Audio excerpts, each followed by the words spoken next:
പൂരാവേശത്തിൽ സാംസ്കാരിക നഗരി പൂരങ്ങളുടെ പൂരമായ തൃശൂർ പൂരത്തിൽ അണിനിരന്ന പതിനായിരങ്ങൾ. ചൂട് കാലാവസ്ഥയെയും വകവയ്ക്കാതെയാണ് തേക്കിൻകാട് മൈതാനത്തേക്കുള്ള പൂരപ്രേമികളുടെ ഒഴുക്ക്.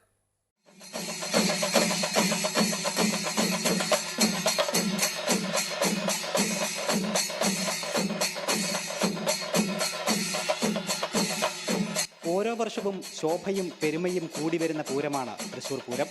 ഇക്കുറിയും പൂരാവേശത്തിന് തെല്ലും കുറവ് വന്നില്ലെന്നത് മാത്രമല്ല, മുൻവർഷത്തേതിനേക്കാൾ ജനപങ്കാളിത്തവും ആവേശവും എറിച്ചു നിന്നു. അതിരാവിലെ മുതൽ തേക്കിൻകാട് മൈതാനിയിലേക്ക് ജനസാഗരം ഒഴുകിയെത്തി. ജാതിമത പ്രായഭേദമന്യേ പതിനായിരങ്ങളാണ് പൂരനഗരിയിൽ അണിനിരുന്നത്. എല്ലാ മനുഷ്യരും ഒന്നായിത്തീരുന്ന, എല്ലാ സൗഹൃദങ്ങളെയും പുതുക്കുന്ന ഒന്നാണ് പൂരം. തൃശ്ശൂരിന് തിലകക്കുറിയാവുന്ന പൂരപ്പെരുമ കേരളവും രാജ്യവും കടന്ന് സഞ്ചരിക്കാറുണ്ട്. ഇക്കുറിയും നിരവധി വിദേശികൾ Pooram ആസ്വദിക്കാനെത്തി. This is an amazing time for it, so very happy to be here. I think it's a really wonderful celebration, bringing like the nature together, the animals. We don't have elephants, we have moose and bear and elk, and to see the elephants, they're so majestic. കനത്ത വെയിലും ചൂടും അവഗണിച്ചാണ് പൂരപ്രേമികൾ അലയടിച്ചെത്തിയത്. എത്ര വട്ടം കണ്ടാലും മതിവരാത്ത ദൃശ്യശ്രാവ്യ അനുഭവമാണ് ഓരോ പൂരപ്രേമികൾക്കും തൃശ്ശൂർ പൂരം. എനിക്ക് ഏറ്റവും ഇഷ്ടപ്പെട്ടത് ഈ വെടിക്കെട്ട്, കുടമാറ്റം കഴിഞ്ഞിട്ട് വെടിക്കെട്ട് വരെയുള്ളൊരു സമയമുണ്ട്.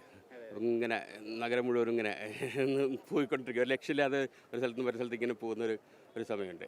അതാണ് എനിക്ക് ഏറ്റവും ഈ പൂരത്തിലെ ഏറ്റവും ഇഷ്ടമുള്ളൊരു സമയം. പൂരങ്ങളുടെ പൂരമായ തൃശ്ശൂർ പൂരത്തിൻ്റെ പെരുമ കാലദേശാന്തരങ്ങൾക്ക് അതീതമായി അങ്ങനെ ഉയർന്നു പാറിക്കൊണ്ടേയിരിക്കും.